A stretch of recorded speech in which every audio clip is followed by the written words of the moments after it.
does someone know that they are addicted to gambling? Oh, okay. So that's a very good question. Um, right from when gambling was discovered or it started, some people have all had problems with it. But it's only in recent times that the WHO and the medical institution has started shining an eye on gambling addiction. Hmm. And it's now one of the recognized medical conditions. And gambling addiction, there are various forms of gambling. I'm sure you might even be able to enlighten me more. Hmm. It's just simply when someone engages in gambling behavior, such as sports betting, betting on activities, card games, roulette, casino gambling, odd gambling, pools. There's so many forms. And then the person progresses to the extent in Hmm. which the person has lost control of the person's actions. Right. The Right. person is unable to control that gambling. It's more like the gambling is controlling the person.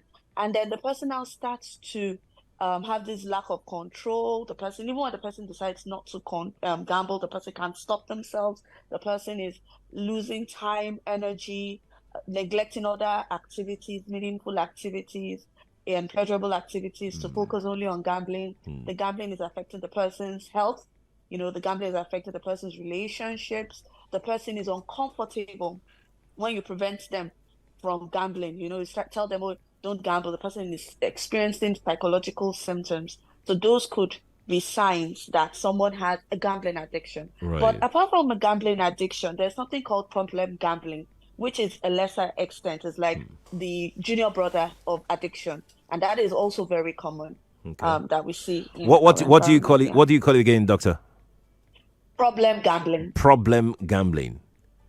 Problem is Yes. problem. Which one is junior there now? So how do you know what's problematic in problem gambling that can be categorized as addiction proper?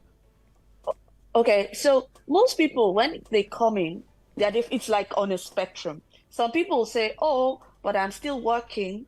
I'm still meeting my obligations at Hmm. home. Hmm. So this gambling is not a problem for me." But if you look at that person closely, the person has started to experience harm. They started physical harm or psychological harm. They started getting depressed or moody because they have lost considerable amounts of money. Some Hmm. people will use money for their school fees, for their house rent, and be scrambling. Some people take loans. Some people are supposed to be at work, and Hmm. instead of focusing on work, they are checking their odds, and it's starting to affect their functioning Hmm. either at home or at work or in other spheres. So that's when it hasn't gotten to the point of some people say that, okay, I don't gamble every week, I only gamble once a month. Hmm. So they might not meet the threshold Okay. for addiction, Okay. but they are already having problems. And it's always good to know people that are at that stage so that they can get the help that they require before it becomes an addiction. Can one gamble without leading to problem gambling or gambling addiction? Is that even remotely possible? Yes.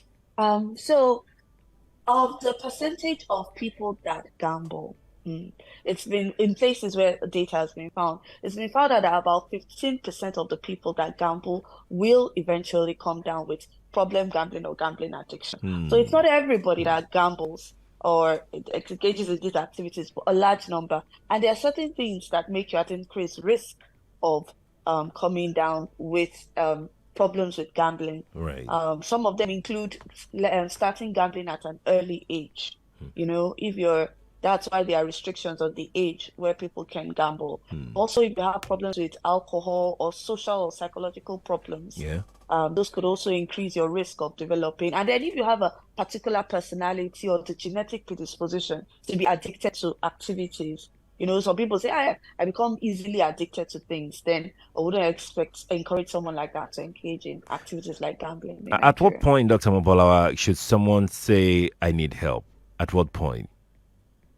Well, that's a very good question. Unfortunately, in our own environment, because of lack of awareness, which is why the Association of National Association of Resident Doctors, as part of their um, Health Week, as a part of our week, we're trying to raise awareness on gambling addiction because it's becoming a problem that we're seeing more and more in our centers. So first thing is the awareness that there's a possibility that once you start this behavior, it can get out of control. And then when A lot of things that I've seen in a lot of my patients or people that seek help is when they start hiding it. There's this element of secrecy. You cannot confidently tell your family members the amount of money, the amount of time that you are spending on this type of activities. Then you know that maybe you are having a problem with it. And then there's this loss of control. And I've seen it a lot that people have lost a lot of money. And then because they are beginning to have financial problems, they believe that the only way they can recoup those losses is to go back and bet and hoping that they'll make one particular bet that would reverse all the. And so they keep sending more and more funds down the rabbit hole. And then sometimes when you start to have problems, because if you are having financial problems, it starts to affect your relationship with your family. You're unable to meet your commitments to your family, or you don't have to be married, even just normal commitments, and then you now start having friction because you don't want your partner or your family to ask you for finances. You start to bring up fights. So when it's starting to affect you emotionally, and then you start getting depressed. Right. Some people come down with suicidal tendencies, anxiety, depression, and all of that. So those are some of the signs. But when you are unable to control it, it's affecting your work, affecting your emotions, affecting your time. Then you have to open up to someone close to you and say, okay, we have a problem. I need help. Think we need to do something. Right. Great opportunity to ask a long time question. Doctor, please, how can one stop gambling? I've lost up to 10 million naira, always hoping and thinking I can always get my lost money back, but keep losing. 10 million.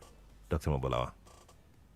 Okay, I'm so sorry to hear about your losses, but unfortunately, in our experience, that could just be the beginning of the losses.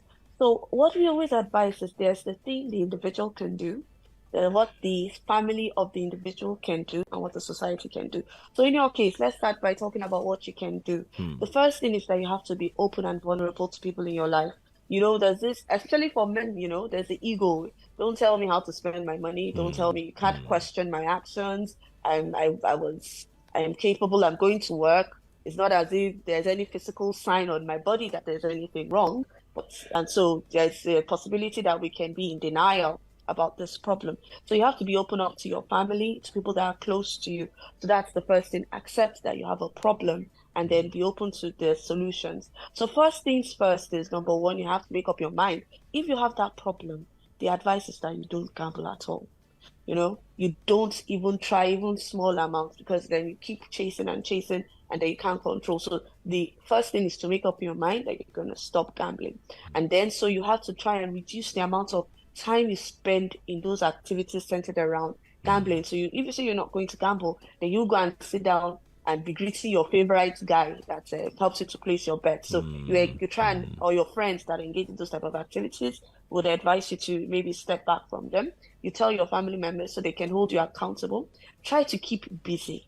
One of the things we found out that is if you have activities that keep you busy, that keep you occupied from morning to night, both leisure and work activities, then they tend to prevent you from engaging. Then number three, you have a contingency plan. When you have that urge, because it comes like a strong physical urge that you cannot complain, you cannot control, you should have a plan in place. It's sort of what we do like for addiction. You have an accountability partner, a friend, a church member, and you call that person, and then you talk to that person 10, 15, 20 minutes, 30 minutes, the person pays it. If they're able to distract you for that time, you found out that it reduces the risk that you're going to go back to that type of behavior. Another thing is reducing access. I had one of my patients, I told them that you're going to have to, because it's not only about walking there, those apps are now on your phone. You have to change the type of phone you're using. You have to use Malasa phone. A phone has no internet enabling. And then you might have to give up control of your finances and have someone else through this period help you watch over your finances. So those are some of the things that the beginnings of the things you can do. If you've tried on your own and you can't manage it, you could come to the hospital. And we've had to admit a couple of patients based on the severity of their condition. It can lead to hospital admission?